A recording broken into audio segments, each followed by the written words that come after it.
Tonight, Throwback Thursday, I got the Goodie Mob, ATLs. And if you don't know who the Goodie Mob is, you're going to learn something tonight. You're going to learn. In fact, you're going to learn a lot tonight. Living legends.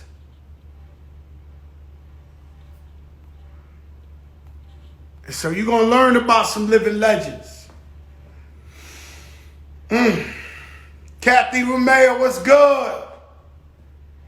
Man, boy, let me tell you something. You got a wedding, a sweet 16. Somewhere you want to spend that money and get your money's worth. You go to Kathy Romeo. The biggest and the best in the game. Nobody close. What? Romero. Like, I mean, I know Kathy for 100 years, bro. Like, what are you talking about, bro? You know I'm different. You know I'm different with it. You know I know that's Azzy's favorite, Kathy. I know that. Hey, yo, so they don't know who I know, huh? Nah, they don't. Cousin Miriam, what's up? Cousin Miriam. My cousin worked for the NBA, and she said, "Cuz, I want to send you this WNBA hoodie, and I haven't taken it off since. I'm one of those guys that really appreciate presents and gifts, from the smallest to the biggest. You know, and we come on every day. Ladies, tomorrow night, Eye Candy Friday. The one and only Tyson Beckford, supermodel, one of the first. And I got somebody coming after him too. Stop lying, Mayor. Mayor said he had the same hoodie on today too. Yo, Mayor, you be fronting, man. Yo, go ahead with that shit, man. Go ahead, man. And so, tomorrow night, Tyson Beckford. He looked like he from Europe or Paris, but he's really from the Bronx.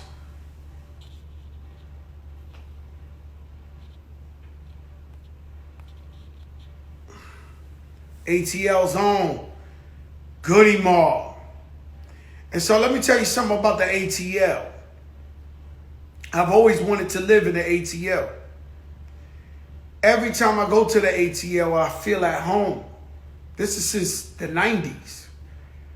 I just don't know why I never bought a house in the ATL. I fucking love it. If you haven't been around, shout out to Duce. It's no longer Duce. It's Wild Cherry Pepsi Fridays. Wild Cherry Pepsi Fridays mañana. Tonight, Ciroc night. And they trying to, I think my wife want to take me down. Look how big this shit is. Come on, man. I just told you, drink in moderation. Woo! And so this is the biggest show in the game, and you know it. Don't let nobody lie to you. They don't know who we know. Consistent 7 months straight.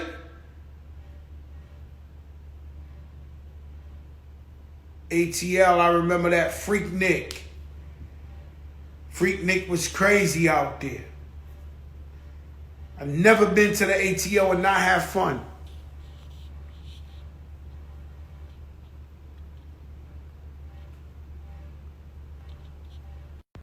Ladies and gentlemen, this might be even too legendary for me. It's the one and only Goodie Mob. Fat Joe, what's happening, baby? Hey, yo, what's up? Yes, sir. My brother. Yo, damn, man. I know it's hard for all of us to fit in one screen. Yes, sir. It's your boy T-Mo Goodie, man. What's good, man? Long time no see. My brother, God bless, man. You know you guys are living legends, to say the very least. I have interviewed some incredible legends. I mean, Iron Mike Tyson, just Iverson, with this show here. But I'm gonna be honest with you. You guys are really living legends, man. Like, you guys are like special. Like you guys are the architect, the blueprint for the whole ATL, the whole Dirty South. They call the Dirty South the Dirty South because of the Goodie Mob. I mean, I want these people to understand what type of people I'm talking to tonight. This ain't no regular type of people. Yeah, man. Okay. We feel you on this Express end, too. yourself, Joe. Yes, sir. No, this ain't for fucking play. This ain't, they gotta understand. Okay. This the fucking Goodie Mob. This crazy. To be honest with you, it's crazy. And so I don't see CeeLo here. He probably wouldn't fit on this shit with y'all anyway. He on the way. He'll be here in a second, Joe. You know. But you know, I be hanging out with CeeLo in Miami. You know, I be chilling with CeeLo and his wife. Okay. Yeah. Okay. We saw the pictures. Yeah, that motherfucker, he won't fit in there with y'all, man. CeeLo. Hey, yo, could you tell them why they call it Dirty South the Dirty South? I know why, but you could tell them why they took the name and named the whole South the Dirty South. You want to go and take that? Well, really what happened was, you know, Rick called me to the studio and he was like, yo, I got this beat. And when I got there, Cool Breeze had already laid this song down. So in real reference, Cool Breeze is the author of Dirty South. And Gil and Big Boy came in and we just put the period on the sentence. But you know, that was something that Reek and Cool Breeze sat in the room, came up with the beat, and me and Big Boy was called in while we was creating Soul Food. So the credit of Dirty South goes to my homeboy Cool Breeze. Wow. And you know, I ain't gonna lie to you. Cool Breeze, Dungeon Family, Outkast, Dungeon Family, Right. Big Rule, Yep. Dungeon Family. What was it like working in the dungeon? The dungeon's a studio, guys. Shout out to Rico Wade, who, if I'm not mistaken, you know, he's the guy who brought everybody together. True, false? True. Yeah. True. It was his crib, man. Yeah. It was his crib. The basement was the dungeon. But you, Outkast, I mean, what was it like working in there? We had something called Jazzy J Studio. That's where Digging in the Crates, everybody from the Bronx, Showbiz AG, me, Grand Poobah, we all was in Jazzy J Studio. In the ATL, it was the dungeon. And what was it like cooking in there with Outkast, with everybody all together? What was that vibe like at that time? Man, it was like a family vibe. You know, it was me and Cujo initially just went over there just to get some tracks because we had heard how thick their tracks were and they were working with some of the best equipment at that particular time. You know, couldn't nobody back in the days afford them MP60s, them Rosalina. They were like $2,500. You know what I'm saying? So if you weren't hustling, you know, you weren't getting nothing like that. You know, and they were straight hustlers, man. And they actually had 3 of them, and they had 3 of them working in that one house at the same time. So me and Joe Goodie went over there, went downstairs, and saw, man, these boys got a high-tech studio set up in the dirt. You know what I mean? And it was amazing the sound that was coming out of there. First time I went over there, first time me and Cujo I know went over there, we saw TLC down there, Outkast. It was just like everybody was just freestyling. PA. So TLC was in the dungeon as well. Yes, sir. Yes, sir. Fact. Were they on yet, or they were trying to get discovered? Hey, we got a surprise for you, Joe. We got a surprise for you, Joe. Yo, CeeLo, man. Yo. What up? Yo, CeeLo. One salute to the Don Cartagena. Oh my God, yo, CeeLo, you crazy, man. We gonna get to you. Yo, CeeLo, you can't all fit in this in this IG shit, man. I'm right here though. Just let me know you need me. Yo, I just love the loyalty, the bond between y'all.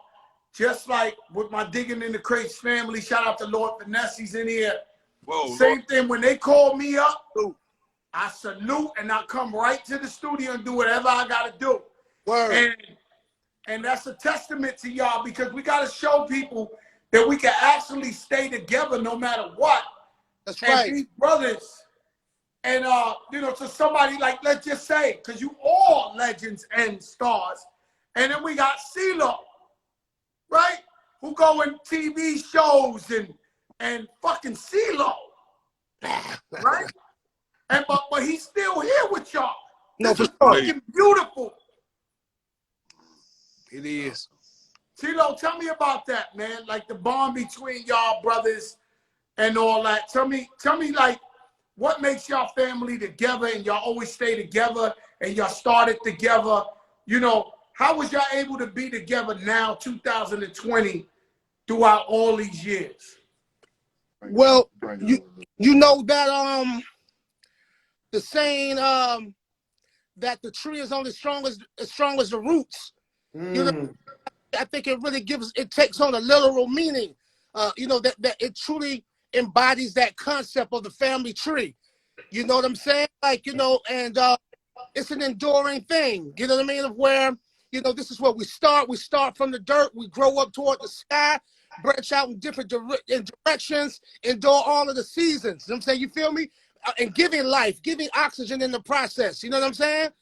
You know what I mean? So like, it's second nature. You know what I'm saying? Like, you know, to be family. Like, it's not even a thought. You know what I'm saying? Like, you know, it's the most involuntary action that you could have. You know what I mean? And I feel it. I feel the same way, because I can't lie to you. You know, my Digging in the Crates family, they don't abuse it, but they know they got Fat Joe in the back pocket no matter what. They like, yo, Joe coming. Let's shout out. Straight up.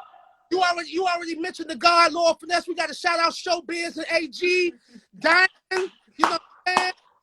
Do you guys remember? I want to focus on y'all, but do you guys remember meeting Big Pun for the first time in the Bronx? Yeah. When we did that show together? Yeah. bro. You know, that's the first show Big Pun ever had. That's right. Wow. And you took us to Jimmy's. We went to Jimmy's together. Yep. I remember that, baby. I had the red snapper. Yeah.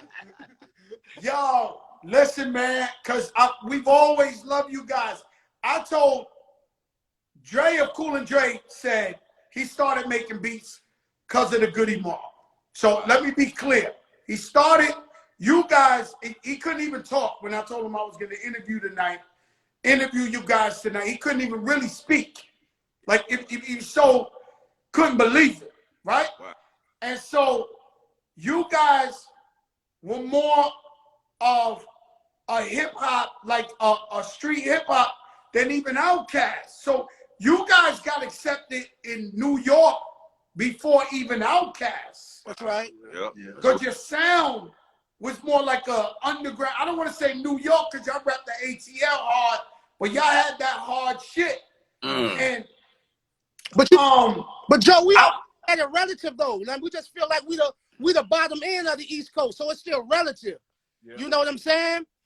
And that's how I feel, right? But T.I. get up in here and say people hate the South. I didn't know what the fuck he was talking about, because you guys say, yo, the minute we met Fat Joe, he took us to eat dinner, red snapper, champagne. I don't know what T.I.'s talking about, but it's okay, I'll give it to him. Real shit. Right? I give it to him, he say, yo, they hated on the South. I say, I don't know what you're talking about, because all I ever done was embrace the South. So that's some other shit he took, but he's right, because Jermaine Dupri got on here and said, yo, T.I.'s right. They was fronting on me. I had to move to New York to get my records played. So did y'all find that resistance from like New York? Did y'all feel like, yo, they really ain't embracing our shit like they should? You want to get that? I mean, I think it might have been like, maybe we heard like maybe one incident as far as like maybe like with Funk Master Flex or something like that. But other than that, I mean, after we had left from the Source Awards, and then we came back, I mean, we met Wu-Tang. You know what I'm saying? And we didn't really have no problems because I mean, New York, it was just like tough love up there. You know what I mean? We wasn't really tripping on that because this was our first time really coming up to New York, and we know that it was a tough crowd. You know what I mean? But we came back to the Apollo, man, and man, they showed us nothing but love because I think we came with like some type of music that they can get with. Like, okay, them boys down there they know something down there, so they're not just in the strip club throwing money around. They really trying to say something. So I think that was our kind of like our leeway into getting that love from New York. But after that, we didn't have no problems. I mean, we came to the tunnel. They showed us nothing but love, bro. You know what I mean? You know what happens to me is like being that there's not many Latinos, even though hip hop started with blacks and Latinos, but not too many Latinos that been as successful. So they always over the years would ask me, yo, did you feel any pressure because you Latino and it's predominantly black? I was like, I never felt the pressure in my life. I just made music. Everybody always embraced me. Right. I got my start in Harlem, the Apollo amateur night, and I answer it the same way y'all answer it. Like, with no excuses. Right. Hey, they show me love. Everybody show me love. And that's how I feel, because Goodie Mob really was that real shit, bro. Like, I'm gonna go on because you talked about something. I was sitting 2 rows behind Outkast when they got their Source Award. I was sitting 2 rows behind them. Wow. Now I'm gonna tell you about the 95 South. You remember that group, the 95 Boys? Yeah. 95 Young motherfuckers was running up and down that aisle, jumping in the air like they couldn't believe the South won that award. They rapped so fucking hard. I was watching them. I said, damn. And you got to understand, Wu-Tang at the time was the biggest shit too. So for Outkast to come to New York to the Source Awards and take that award, people were like bugging out.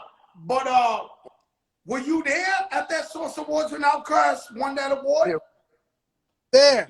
I think Q-Tip was back there with us and Snoop Dogg. I remember them specifically. Oh, so you was in the back? Yeah. Yeah. And then we finally made it up to the stage, and I finally seen the footage of all 4 of us on the stage. Yeah. I finally seen that footage. You know that shit was crazy. That whole night is like history. It's history. No, that shit history. Like history. I wasn't even that. Okay. You know, Joe, that night I tell people all the time, that was the first time that all of us really saw each other in the flesh. Most of us was just seeing each other on videos and stuff. That was the first time that we all was in the same room. It was like that shit was crazy. It was like being on the prison yard. And you're like, oh shit, look at Fat Joe. Yo, they go, cause I was sitting, Nas was sitting 1 row before me, and Outkast was sitting 1 row before him. And so I seen it, and I was there for all that. Yo, New York don't love Snoop Dogg. New York don't love. I was like, I was there. Yeah, right there, baby. Yes, sir. You were too. Yeah. I was shocked, man. I said them boys got some balls, man, to come up in Madison Square Garden, man, talking like that, man. I just really opened up a new door of respect for all of them boys, for real. Yeah, they pulled it off. Yeah, they got home safe. Everybody, they pulled that shit off. Yeah, I was shocked. And so we talk about you guys featured on Outkast album. Then we heard a couple of songs. Will we ever get the songs that ain't make your album and Outkast album that y'all did together? Will we ever? I know they got to be some songs y'all did at that time that never came out. Who gonna tell that story? We lost it. We lost it, Joe. Oh, shit, motherfucker. God damn. That's a Joker moment. Can somebody tell that story? Nah, the shit was like, you know, at the time, you know, everybody was recording to tape. So we was, you know, recording the 2-inch. Me too. So, right. So there was a big, I guess, a pipe burst at the dungeon, and multiple unreleased, you know, songs, man. Like, and all of those classic, you know, original recordings, all of that tape was destroyed in the flood. All of it. You can't get that shit back. Nope. Goodie Mob, the good die mostly over bullshit. Yeah. How did y'all come up with that? Like, how did y'all break that one down? And what influenced you to break the name down like that? Well, I mean, at the time, man, there was a lot of good folks dying over bullshit at that time in the 90s. You know what I'm saying? We were looking up. You know what I'm saying? Some of our closest friends were just dying and passing away. And then, you know, Big Rube, he drew the logo for us. You know what I mean? So that's why you got the black hands in that handcuff, and then you hand hanging in the M, you know, just to let motherfuckers know what you got. And then at that Goodie part, so that shit still going on. But then CeeLo came in and just broke that shit a little bit more, that you take one O away and God is in every man of blackness. You know what I'm saying? That just took it to a whole nother level. So we had more stuff to talk about, you know what I mean? Instead of just the rap, it was about the life that, you know what I'm saying, all four of us was living in Atlanta, man, you know what I mean? So, and what we observed. So it was just something that we had observed at that time, man, and we just made that shit into what our name is now, man. And you guys was talking about New World Order, curfews, all the shit that's going on today back in 1993. Like, how was you inspired to make music like that back in them days? Like, how do y'all have that knowledge at such a young age? Want to do that? I'll tell you that. You gotta go. Well, Busta Rhymes, we met us in this particular right now. Tell it, So he's part of the story. We could definitely say Busta helped to influence that direction in Goodie Mob's movements. Wow. And then friends, you know, Chris and Sam and all them, some young ladies that we knew from the streets, man, they brought some tapes in that showed us all about the pipe, you know, all about the FEMA, all about the underground system and how things were working, all about the cameras being put up on the telephone poles, and just about all the new technology that was about to be slid right up under our feet. You know, the cashless society, all of that we learned back in the early 90s. And it's finally coming to fruition, man. And it's something to live through, definitely. Man, you were so shout out to Busta Rhymes. He got a new album coming out soon. And Bust, he be getting me on that shit. He get me there for 6 hours. I be like, yo, Bust, you gotta stop, man. Like, I can't. Like, yo, Busta had me there for 6 hours. Yes, he will. Talking about fuck this, fuck that. I'm like, yo, Bust, like, you know, Bust something else. We talked about Big Rube.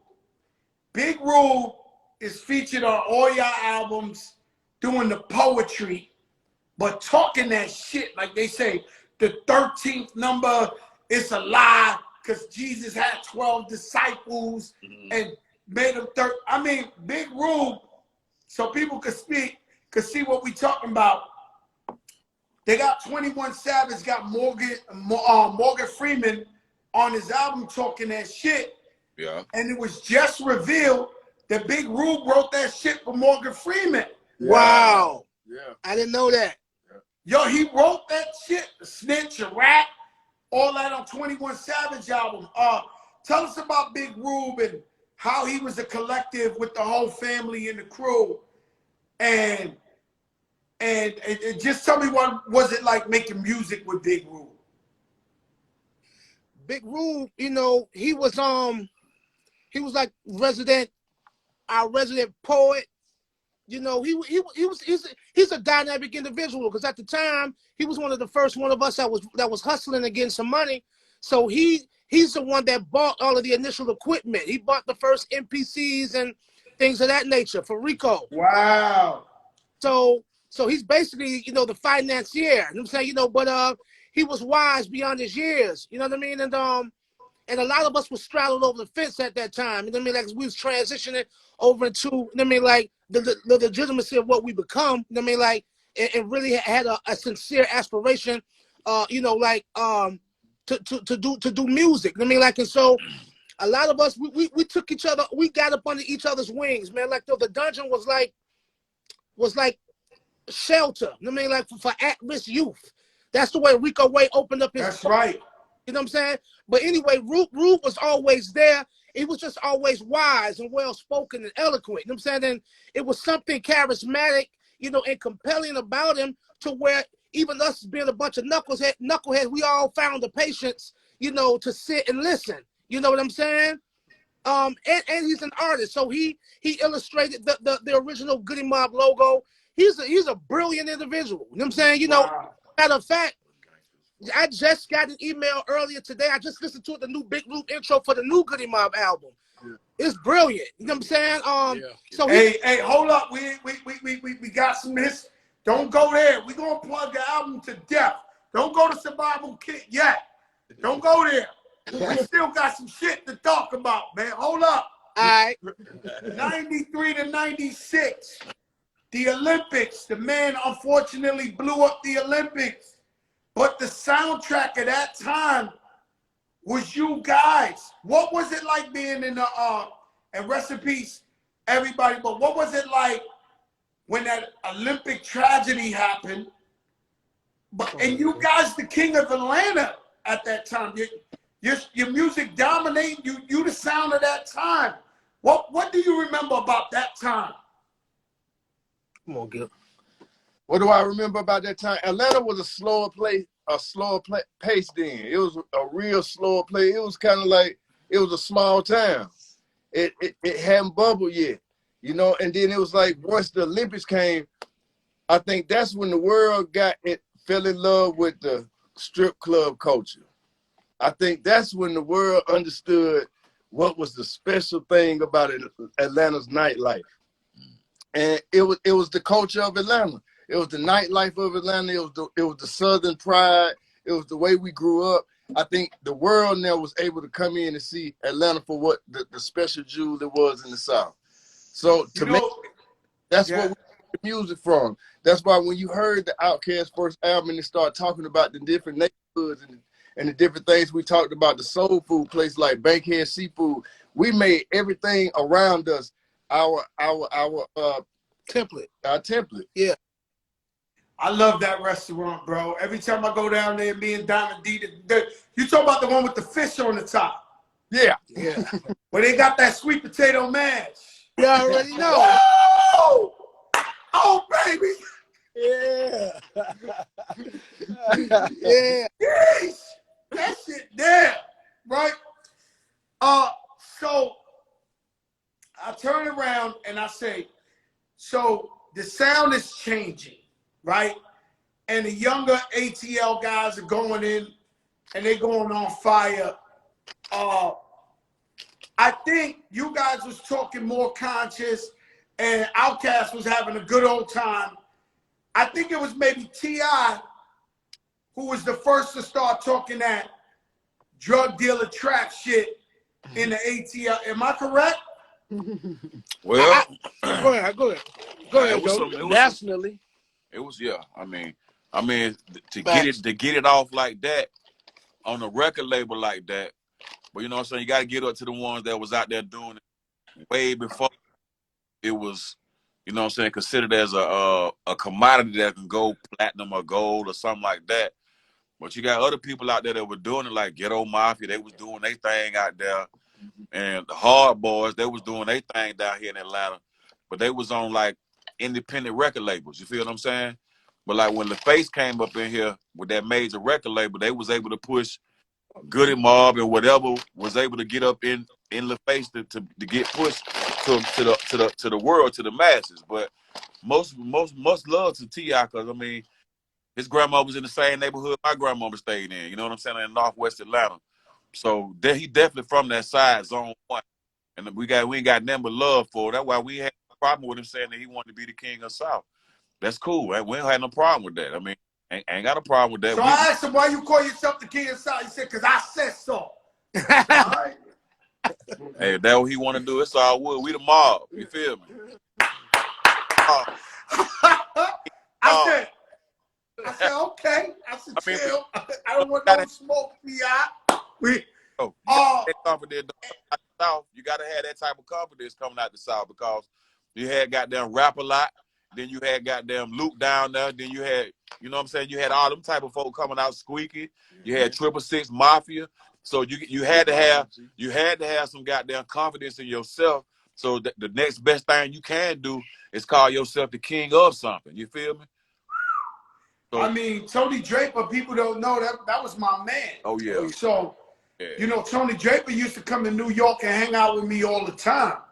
And and I fucked with him as a hustler, as an entrepreneur, being early.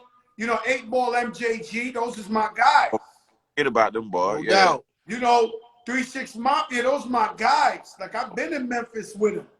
Yeah. I've been with 8 Ball MJG, you know, kicking it with him. I can even take you to Texas, where I was out there with the South Park Mexican and Scarface. And I took Scarface to the projects. He said, "You motherfuckers live like this?" Because they got the projects in New York, got the tall ass buildings. Yeah. I'm like, what the fuck is this? And and when you're speaking about ATL, one thing I used to get was, see, I'm personally, and I ain't gonna lie, and it's crazy because my fans might get mad at me or whatever, but you know, because I made the record Make It Rain, but I'm not really a strip club type of dude. Like, I'm really just not, right? But every time I touched the ATL, I was in the strip club.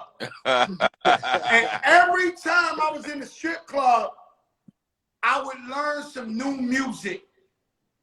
I would listen to they would play some new Scarface and some new Pimp C, Bun B. So I would always leave educated. Like, I would always leave and be like, yo, what the fuck is that? And they'd be like, yo, that's Pimp C, B. That's UGK. I'd be like, yo, what's that shit right there? And when it come on, the girls go crazy and they be like, yo, that's that Ghetto Boys. Yeah. And it was like a school for me going in there, like, just to learn. And the thing about artistry and just loving music, right? Because obviously we love music. We still doing this shit. We love music, all forms of music. You know, the art of collaboration is one of the most biggest aspects. Like me, I did shit with Bootsy Collins. I did shit with Bootsy Bonton. I did shit with reggaeton dudes. I did, because I understood that I love music so much that I've always wanted to branch out. I just never wanted to be bottled up as one sound, one style, whatever the case may be. And then so we got CeeLo, who went out there, and CeeLo, what you did was crazy. Like, I'm gonna keep it real. When you did, speaking of crazy, what you did, you opened that door on such another level. When you bust out there and you start singing that shit, and let me tell you, you DJ Khaled's favorite. You his go-to guy. No doubt. Whenever he's nervous and he's stuck, he calls CeeLo. CeeLo come in there with that soul. Can't nobody do what you do, man. Nobody got that soul like you. When you sing that shit, that shit real. That shit just like, yo, CeeLo on that shit. So you tell me what it's like coming from the Goodie Mob, coming from the crew, from the underground, and becoming like, I remember I saw you at the Grammys when y'all was scared to even say hi. You walked in gold or some shit. I swear to God, you walked right past me. You ain't diss me. Well, I had to give you the fucking room. Like, I had to go like, yo, let that motherfucker go. Shout out to Fab Five Freddy, living legend. You walked in there in gold. I had to back the fuck up. I said, my chain ain't big enough for that shit right there. What? I said, you fuck these people up. Because you from the streets like us, you done, but you did it, though. You crossed over to that other, you a pop star. What was that like, knowing that you came from, you know, the South, and then you cracked that door open when you're on everybody's TV screen every week? Tell me about that run, you know, what you doing that. Okay. I think, you know, I wanted to represent, you know,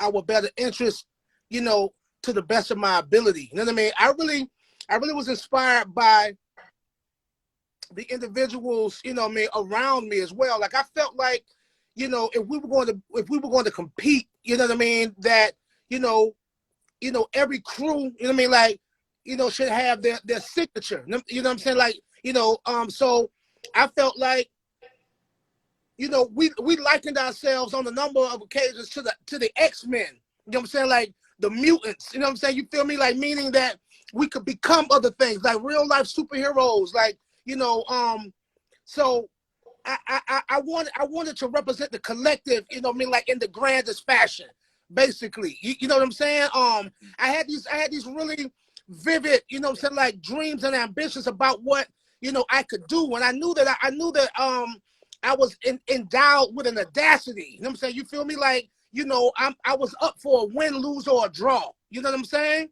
But never a star. I'm not a neutral kind of guy. I'm a Parker Drive kind of guy. You know what I'm saying? You know what I'm saying? So with that, you know what I'm saying? Like I wanted to be bold in my fashion.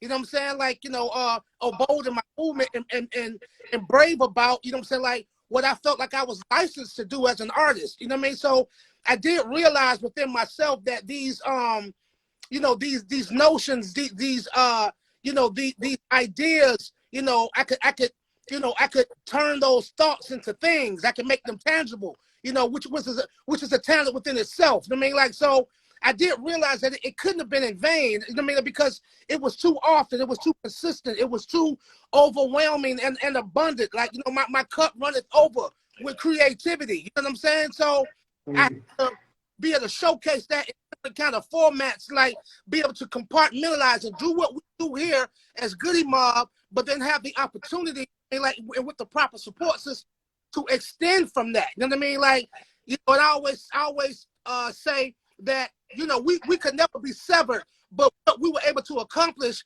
is a testament of our elasticity. You know what I mean? Like we was able to stretch. That's our bandwidth. You know what I'm saying? Like we run the gamut. You know what I'm saying? Like we you know, we can do it all. You know what I'm saying? We can do it all effectively. We can do it all genuinely, you know, convincingly, sincerely. You know what I mean? Like, you know, successfully.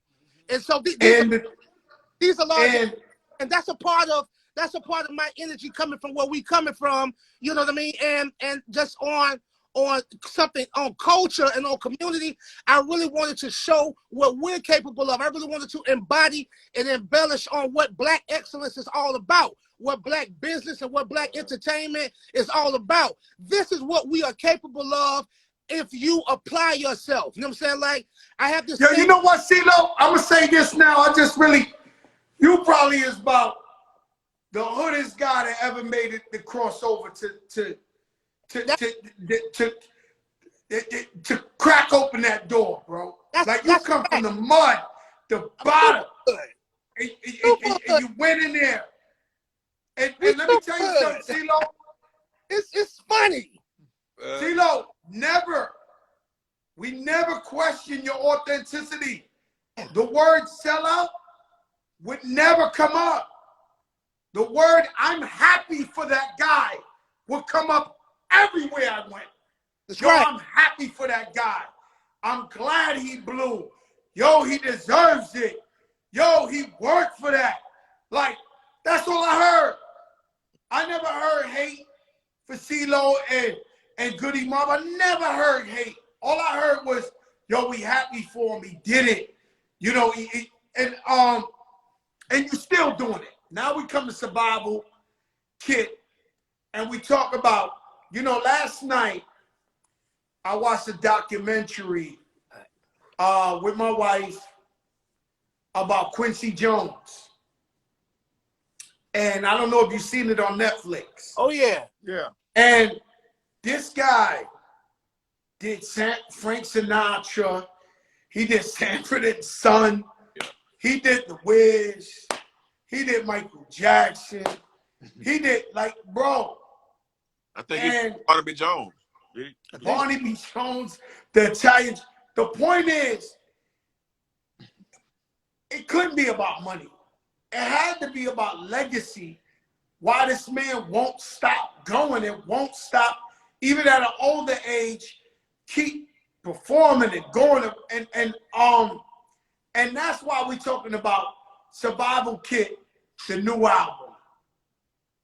And so tell them about why did y'all come together at this time with all this COVID and everything to come back together to make a new album together as one in one group. Shit, man. It's the urgency from the fans, Joe. You know how it is when you be out. Motherfuckers say, damn, man, something new. You can't come out your house without that. You feel me? So it was an urgency, man, from the fans. I mean, all of us was getting it. I mean, even when we dropping individual projects, okay, when is the new Goodie Mob album coming? We's like, it's coming. It's coming, but the urgency of that motherfucker was this year. I'm talking about 4 months. I mean, I'm not talking about last year. I'm not talking about the year before that. I'm talking about this year, 3 to 4 months ago. So, I mean, all of us still been in the saddle. So it's like, shit, why not do it? And then Organized knows we got they full attention, they undivided attention. You know this shit's gonna be crazy, and they ain't gonna stop until the last minute for it to be turned in. So, I mean, it's just warranted, man, because like hey, we the Goodie Mob, and it's like everybody want to hear what we got to say now. I mean, is there? Let me ask you a question, and I'm talking in reference to us, me and you. Yeah. Is there an age limit where we should stop doing it? No, I don't think so. I see them goddamn rock and roll boy doing that shit till they out of here. You know what I'm saying? And let's talk about systemic racism. Patti LaBelle came on here 2 weeks ago and opened my eyes, and she said there's systemic racism in the music business. And when you think about it, you say, damn, why we don't celebrate our black artists, our Latino artists, after you see Aerosmith and U2 and why we can't keep the legacy going? Why we can't keep making music? I don't understand that. I think, man, personally, the main reason, man, is because the finances, the money, they don't want to support when you get a certain age. You know, they looking for youth. They looking for younger artists. They want to see what's new, what's fresh. Well, really, if you think about it, people that's been in the game long as we been in the game, gonna have a little more knowledge, gonna know how to move a little swifter, gonna know how to formulate songs, how to put songs together. Some people just have raw talent, don't know how to put a song together for real. They can just come and spit you out under the table with a freestyle, but don't know the mechanics of putting together a record. You know, and I look at it, that's what I always tell them. You know, that people always say, you know, when y'all gonna stop? I mean, some people say, you know, you don't think y'all too old? Hell no, we ain't too old. We ain't too old until we can't do it no more. But if we do a record and we put a record out that compete with everything out there, then give us a chance. If we can hit the stage and rock it just as hard as an 18, 19, 20-year-old, give them the same energy, if not more, you know what I'm saying? We almost the nifty. Come on, man. Open the door of love to us, man. Like you say, celebrate us like you doing. We appreciate platforms like this, man. It's time for this, man. It's time for Goodie Mob album. We've been on Wildin' Out with Nick Cannon. He showed love to us. Open the door. Blue, salute. No, you deserve it 1,000,000%. But what I'm saying to you is I feel the same way. And the point is hip-hop is young to begin with. Hip-hop is only 40-something years old, bro. Right. And so everything that was before us, they didn't know better. Exactly. Right? So these record labels, they use you. These major labels, they use you when you're young. They suck all they think they can get out of you. Yep. Then they throw you in the street to be homeless or become a crackhead. This is not designed that Eddie Kane was smoking crack and all. Like they try to fuck us up on purpose, right? Yeah. So when we're young, we don't know no better. They rob us and then they throw us to the street, so we can be crackheads and bums. And so we changed the narrative and we changed the game, saying we don't have shit like this. This right here, this is because I seen people changing.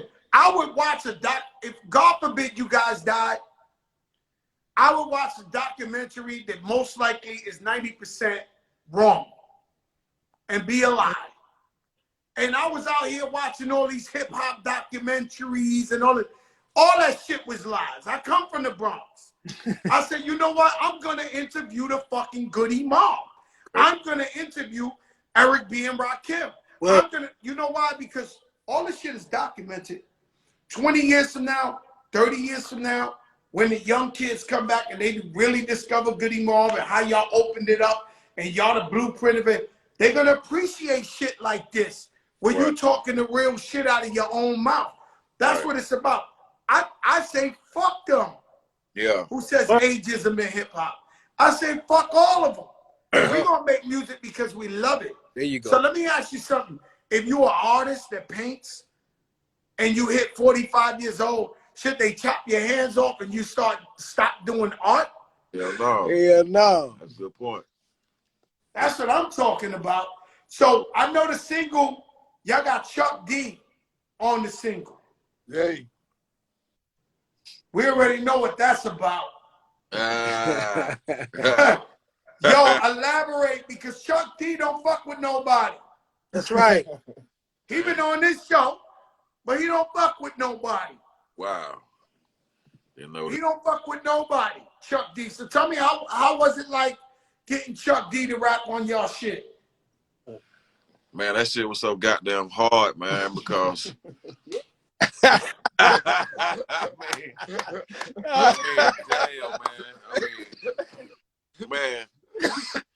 You know how it is, Joe, trying to get somebody to feature on your shit, right?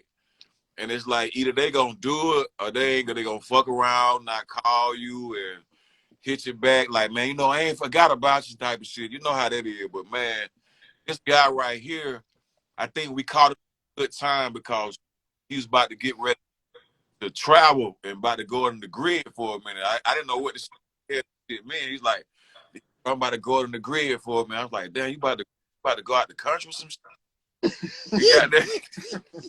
I'm like, you got there running from a motherfucker, what you doing? But he was like, no, just hey, man, just send me what you want me to say, man. Nah, first I said, man, I just need your voice, man. Your voice just so goddamn iconic, man. So legendary, man. I mean, when I first heard your voice, man, I was like, God damn. And then when you said coming hard like a rhino, I was like, first time I heard that shit before. Rock and roll, coming like a rhino. Rhino. Like, Yeah. damn. Tables So turn, like, shit. suckers burn and learn. Learn. Oh. Power my lingo. Yeah. Yep, jam. Tell you who I am. Emily Public. I don't give a damn. I'll go down your throat like Barkley. You see them car keys, you'll never get these. I don't even think he was What? rapping, To the bro. 9-8 posse. What? Oh, son. Hey, I don't even think he was. I sampled Public Enemy. They don't even clear samples. Wow. And I sampled them, and I remember I bumped into Chuck D. Yo, they couldn't even get a response. The lawyers and all that. I bumped into Chuck D. I didn't even remember nothing. I went up to him like, yo, what's up, Chuck? You know, at a show, an award show, he turned around and said, I'm clearing that sample only for you, Joe. I said, yo, I ain't asked you nothing, Chuck. So I'm going to clear it for you. Wow. You know, I love you, Fat Joe. And I was like, oh, my God. I got him on the show. Rakim came on here. The fucking Wi-Fi was so fuzzy, I wouldn't turn the shit off. Because you can't get them. Do that. Chuck D, Rakim, you can't get them to Wow. come on some shit. Yeah. Damn. Man, that's been good for y'all. Because we all know, you know, Public Enemy, man, such a legendary group, man. And their music is so relevant to what's going on today. Right. And they're like, we need to protect Public Enemy. Word. We need to, like, those are like, these guys belong in museums and shit like that, man. You know, Public Enemy, man, it's a whole different thing, man. And they speak truth. You know, they speak truth. So it's great. When can we expect this new album? November. What's the name? What's November. the The Hard Date? Yeah. I know the album come out in November. We just released a single October 2nd. Are You Ready? Chuck D from the legendary, the mighty Public Enemy. And the album Survival Kit will be out mid-November. Re-release. You know, we got the Man, we can't wait for that. We gonna go crazy with that shit, bro. So you know we got 25th year anniversary of Soul Food. That's coming out in November. Wow. Wow. And Soul Food, for those that don't know, Soul Food kicked in the door for everything. Yeah. You know, Soul Food kicked in the door for everything. And you guys will always be in the Mount Rushmore of hip hop for paving that way. You know, you paved the way. You put in the dirty work. I don't even want to ask you about the type of guys you was performing for in fucking Chattanooga and all that shit. You gotta fight to get your motherfucking money. Like, you know, this shit. You know, we paid some dues to get here, man. No doubt. Right. You know, and so we'll start a worldwide. When you post the album is coming out, we'll start a worldwide campaign and start reposting. And we gotta do this. We gotta protect you guys. We gotta give you a shot. We gotta promote. We gotta repost. We gotta go. And even the younger ATL artists gotta promote. Gotta push it out there. Cause we gotta support each other no matter what. You know what I'm saying? And so I'm looking forward to it, man. COVID, what's COVID been like for the Goodie Mob? We've been good. Asymmetric. Hey, we gotta got there. Hey man, we gotta. You guys are asymmetric, huh? Yeah, Hey, man, all they of say us asymmetric. Hey, we got a hard ass governor, man. Governor Kemp, man, he don't play the radio, bro. Let me tell you something. They opened up the ATL before everything else. Is COVID like crazy in the ATL or it's like normal? Hello?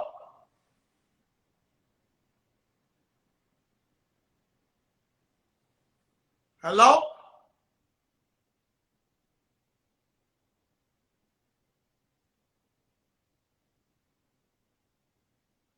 Hello?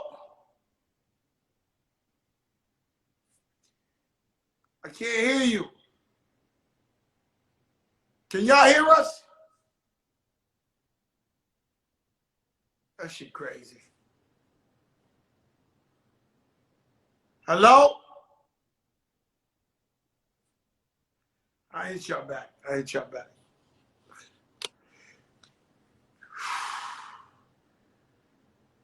You don't know who I know. Can you hear me now? Yo, Ro, can you hear me?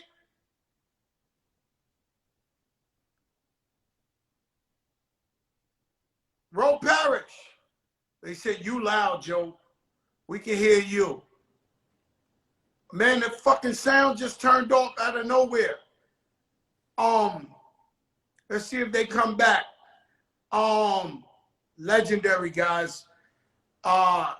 This really is the big show. You were witness to some legendary shit.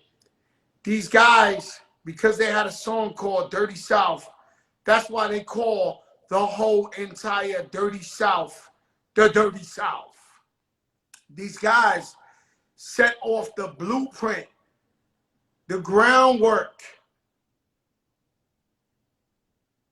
Man, you ain't bullshitting. We started talking COVID and the shit turned off. That's crazy. IG systemic interruption. Yo, no bullshit, man. We started talking COVID and everybody, the shit went off. That's crazy. We got to say goodbye to our brothers, though, the right way. Who's that peeping out the window? Blow. Yo. Jeez. Dang. All right.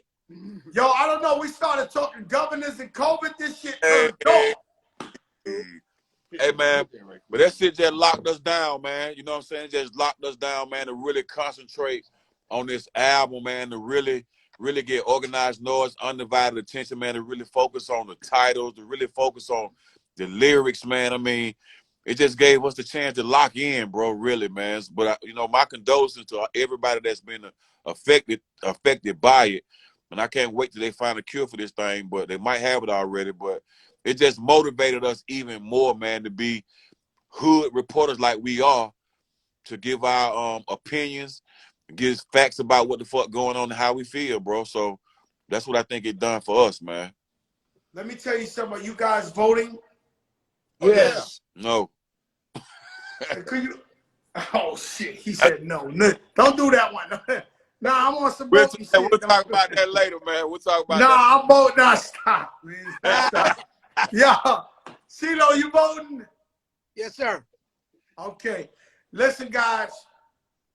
If we don't get out there and vote, it's gonna be 4 more years of Agent Orange, the king of Corona. You know.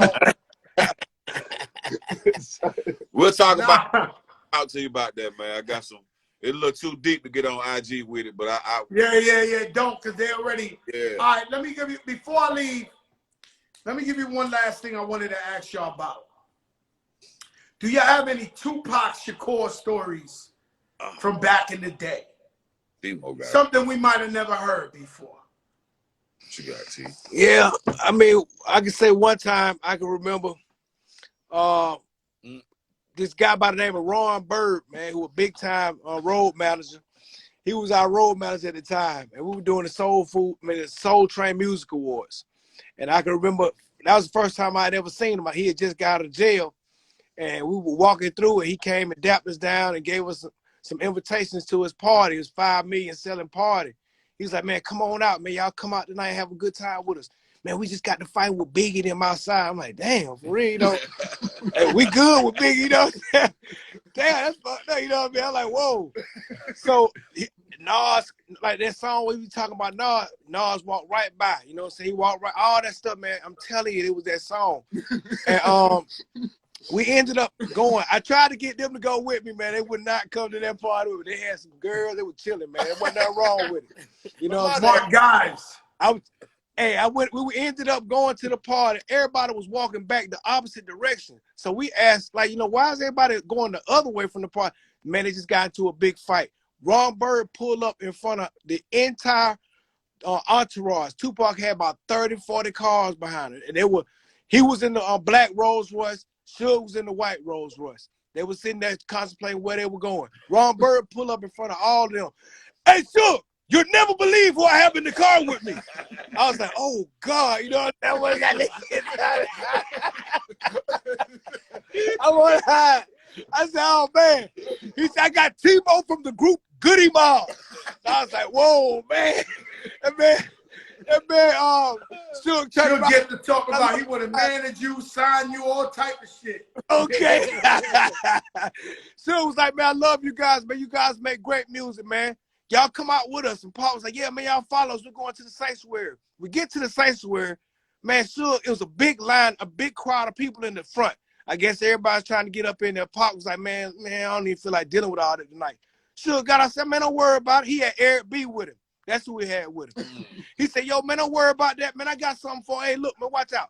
I promise you, man, I ain't never seen a man do this before, man. He pulled on him, get out the way. He pulled on his way straight through, get out the way. I mean, he cleared the path.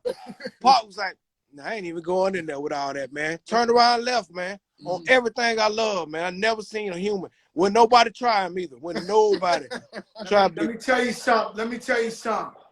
Eric B. One day I'm in a fucking restaurant in LA. It's ram-packed, maybe 1,000 people after the clubs.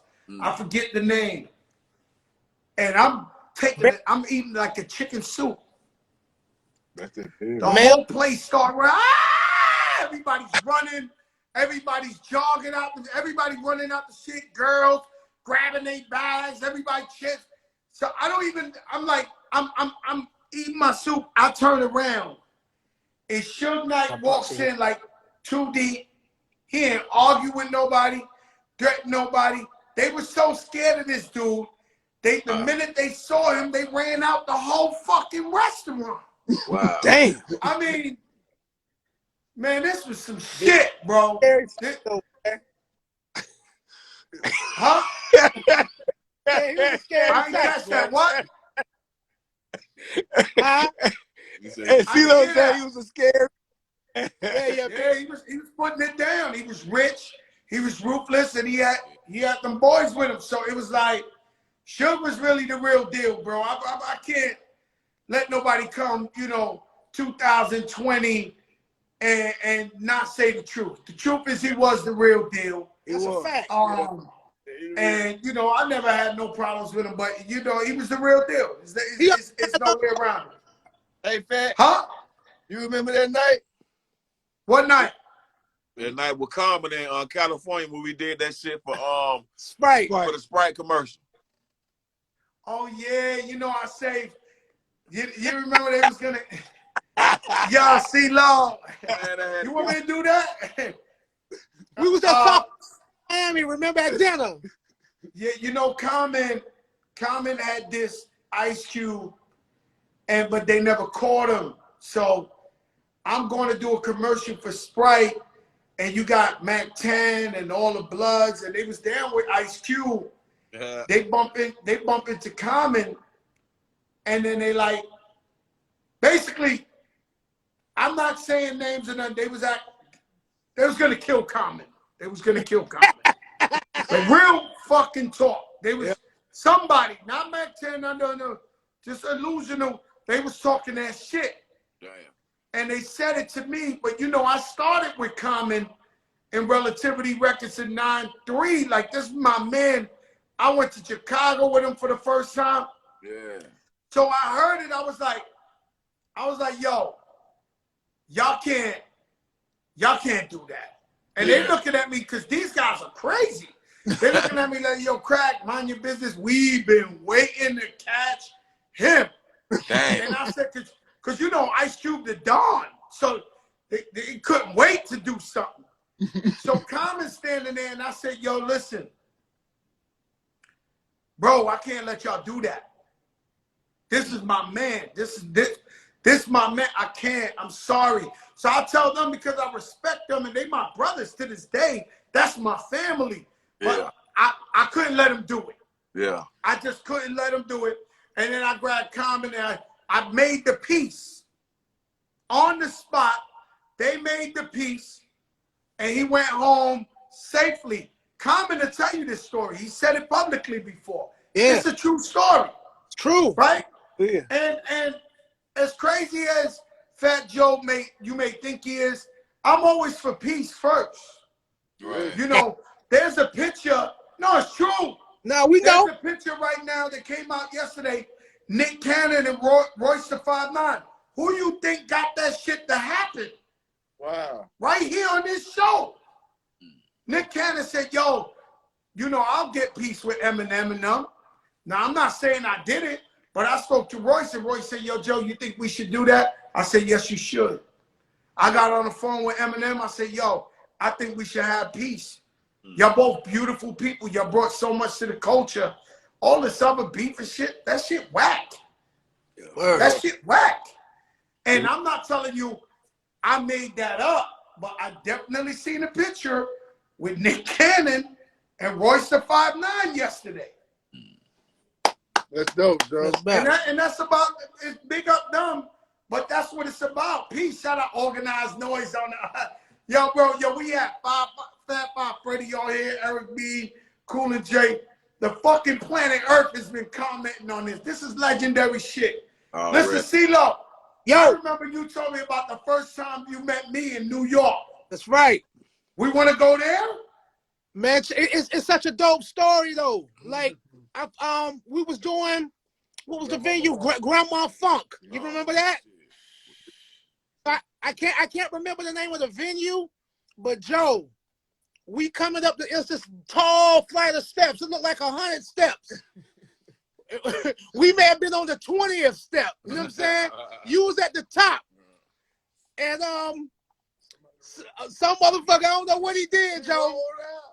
You tossed him out by his belt, little big bro. You tossed him out. You threw him out. You threw him down the steps. I threw him down the steps. That motherfucker came flying. right? Yo, I don't know what he did. He won't do it no more, though. That's I don't know. He won't do it no more, C-Dub. But yo, C-Dub, let me tell you something, man. I got to become a pastor. God got me on this earth for something. I don't know what it is. There's a greater calling, because when people start telling these old stories, I don't understand. I just be like, damn, for real?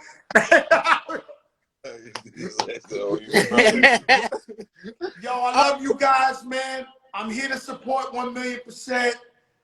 Everybody, it's the legendary Goodie Mob on the Big Show. Sir.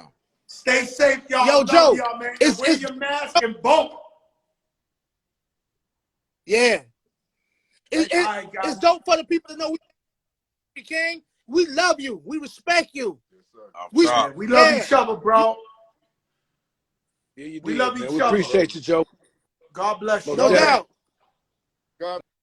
And so what's crazy is these people will have us think that because they from the ATL and Fat Joe's boom back from the Bronx, that we don't love each other. That is a lie. And so rappers and the life we live, whether you rich or you poor and you struggling, we all share a bond and a love for each other.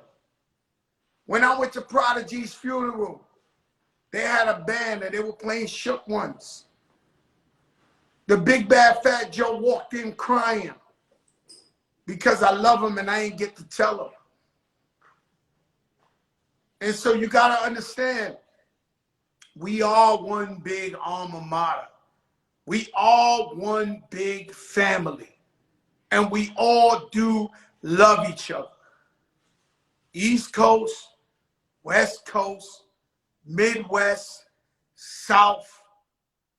I don't care. Since day one, I have always embraced anybody that I love their music and the culture. Shout out to Organized Noise. And from day one, the day I met them, I took them to eat steaks and lobsters because I love their contribution to the game. Kid Frost, the Mexicans. When they came to New York, Be Real, I took them all to Jimmy's and bought them steaks and lobsters. That's what it's about, spreading love. It's always been about unity. It's always been about the culture. Love you guys. Put God first. Ladies, tomorrow, Eye Candy Fridays, Wild Cherry Pepsi, the one and only Tyson Beckford. I think he's the first supermodel, African-American, and he from the Bronx. Thank you for tuning into the Big Show. Ro Parrish, what's up, my brother? Stay up. Peace, y'all. It's the realest in the game.